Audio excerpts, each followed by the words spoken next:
এখনও কিন্তু গ্রাম বাংলার অনেক অংশে দোল পূর্ণিমা খুব সাবেকিয়ানার সাথে সেলিব্রেট করা হয়ে থাকে।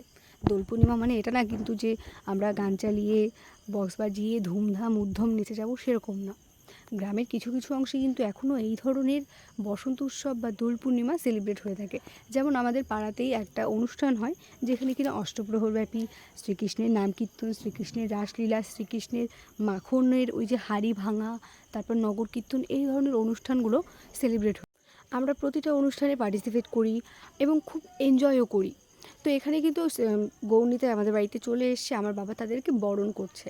গৌরনীতায় প্রত্যেকটা গ্রামবাসীকে তাদের বসন্তর রঙে রাঙিয়ে দিতে আমন্ত্রণ করে এবং আমরা সেটাকে তার ডাকে সাড়া দিয়ে আমরাও কিন্তু সেটাতে খুব এনজয় করি। আমরাও কিন্তু সারাদিন আবির খেলি। তো সেরকম সারাদিন আবির খেলার পর সবার মুখের অবস্থা, চোখের অবস্থা খুব খারাপ হলেও মনে কিন্তু খুব আনন্দ থাকে। যদিও আমি বাড়ির থেকে বেরোইনি, তাও কিন্তু আমাকে রাঙিয়ে দিয়ে গেছে।